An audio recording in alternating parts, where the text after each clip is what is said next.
President Trump charging ahead with his plans for that on your screen, a border wall between the United States and Mexico. Flying out to San Diego tomorrow, first trip to California, by the way, to view 8 prototypes, and he may even announce the winning design. Each prototype is made of steel and concrete and other materials. Depending on which one, he wanted it to look good from our side, doesn't care what it looks like on the Mexican side. Is that border wall going to get a lot more expensive, and are we even going to see it come to fruition? Is there money for it? One of the top companies that makes the other components, concrete, Marietta Materials. It also produces asphalt, aggregates, and basic materials. Here in a Fox Business exclusive, CEO Ward Nye.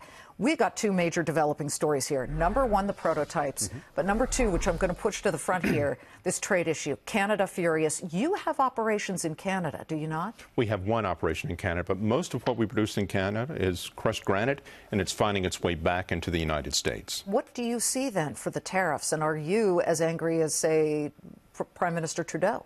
Well, if we look at what this means to our business in the United States, oddly enough, it's not going to affect primarily our aggregates business. We also have a magnesia specialties business that's used as a fluxing agent in the purification of steel.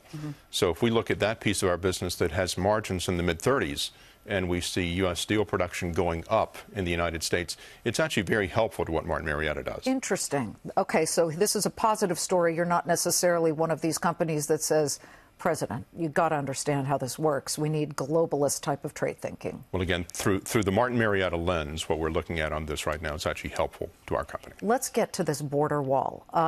He is going to look at those prototypes. Of all of the 8, are your materials in any of them? Have you been reached? Has anybody reached out to you? Any of the 8 companies that have put these together? Well, the prototypes that he's looking at tomorrow are in San Diego, and many of them do have concrete and steel and other components in them. If you look at really our business, we're the largest producer of aggregates and ready-mix concrete and cement. That's why you're the guy who's sitting right here. In Texas. And so, again, we're waiting to see what happens with that. But what I can tell you is the degree of infrastructure work that's going to be going on in Texas, not just this year, but for the next 10 years, is staggering.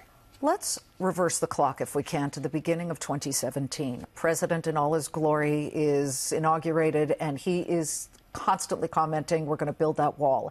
You, in your mind, psychologically built in what would be a great opportunity. Now, you had really unbelievable earnings either way. You had record revenues, you had record gross profits.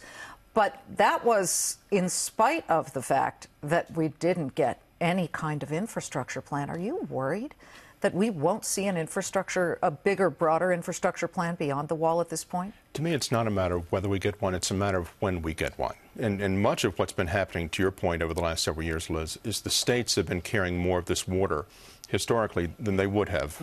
So if we look at places like Texas, who have a commitment to $70 billion worth of infrastructure over the next 10 years. If we look at Texas, Colorado, North Carolina, Florida, Georgia, South Carolina, Indiana, and Iowa, those are our 8 largest states. And every one of those large states are putting more money and more emphasis to infrastructure. What we do have from the federal side is the FAST Act, the Fixing America's Surface Transportation Program. That was the first long-term highway bill that had been passed in over a decade. And that was with Obama, correct? It was. It was toward the beginning of 16. So you're working on that. But I guess I push you here that companies like yours are trying to anticipate and model and predict what you will get. We just had a $1.5 trillion tax act go through, and you hear very few members of Congress, but some at least, crying about, we've got big budget deficits here. You worry the money will dry up for something like a big federal chance here on infrastructure? I think it's going to be hard, too, when you look at the necessity of moving people, goods efficiently across the United States. From an economic perspective, it's hugely important to these states in which we're focused, which are primarily in the Southeast and Southwest. Keeping those economies alive.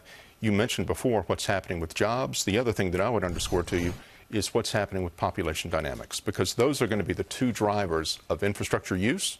And we feel like in those states that are most important to us, number 1, the states will push that along, and we think do it very effectively. But number 2, we believe we will see something from the federal government as well.